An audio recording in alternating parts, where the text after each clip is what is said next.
years and counting. The O'Reilly Factor. Thanks, Sam. With us and Bill O'Reilly in the Answer Beck and Call segment tonight. Glenn Beck has been reporting on Google's tremendous influence over world events, and the Beckmeister has come up with some very interesting information regarding the giant corporation. I talked with him last night. Both Beck and I are, what, limited in our internet skills? Would that be accurate? No, I'm a computer programmer, part-time. Yeah, I know you are. So basically we look at the computer and then we have other people do whatever has to be done. Mm-hmm. But you have raised a very interesting storyline about Google. Yeah, actually I haven't. Google has. There are two people that are instrumental in the revolution of Egypt. Both of them were vice presidents of Google. When we started to do our homework on this, we found that the State Department has worked with Google and youth groups, I think it's AYM youth group, to organize this revolution. When you heard the president say it was youth like you, and it's the new media, it is social networking that brought on the revolution. He was talking about Google. But you believe they have a relationship with the State Department? No, I don't believe it. I've seen it. Okay, so we know. Yeah, we know that they are working with Google. Google has admitted it. And what does the State Department want to accomplish through Google? The revolution in Egypt. That's what they were working on, the revolution. They wanted Mubarak out of there. Yes. And there are, I think, 4 or 5 executives that have come and gone from this administration. Now, Schmidt, who is the CEO of Google, he said some rather spooky things over the years, which we've outlined in the program. But one of the things that has happened, he stepped down 2 weeks ago, and he just went to a board, if you will, that is also on the board is Van Jones and Drummond Pike from the Tides Foundation. Google has a very tight relationship with the Tides Foundation. That Soros is funded. Soros helps fund that. Helps it, right. Yeah. He also has said... Do you think this guy Schmidt is a far left guy?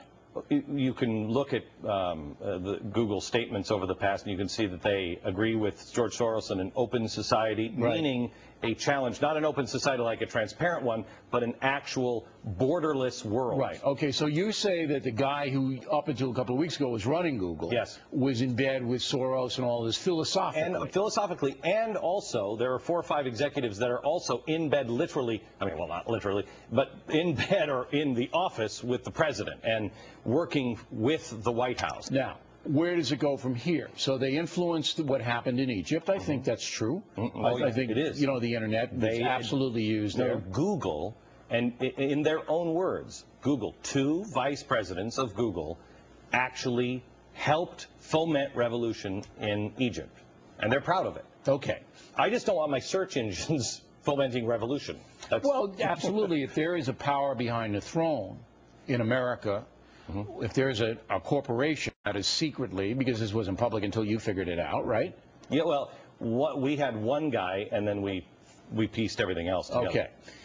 I think the folks need to know about that. Yeah, look, here's the thing. Because they're slamming me now and saying that Who's slamming you? Oh, the left. They're saying that I'm calling for a boycott of Google. I have business contracts with Google. Google is one of the most competent businesses out there. One of the only ones. I mean, you can avoid it, but you lose money if you avoid it. It's not the right thing to do usually for most companies. I am wary of Google. They are a competent company, but I will tell you this.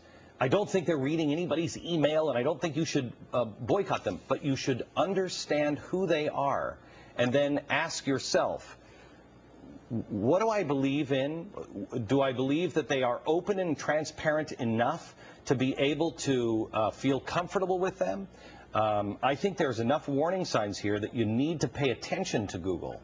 But they don't have an edit. They don't have Google itself does not have an editorial posture. It doesn't. It's not like the Factor or the Glenn Beck show. They do in this way. They can order stories. Or they can arrange them and say, you know, play them up. These are the ones, these are the ones when you do a search, etc., etc. All right, so this is interesting. So you feel that right now, as it stands, it's still this humongous worldwide internet outfit. I feel the same way that I did about Halliburton or Blackwater or GM. GM, great product. In bed with the government, not comfortable with that. Not that they're doing anything evil right now.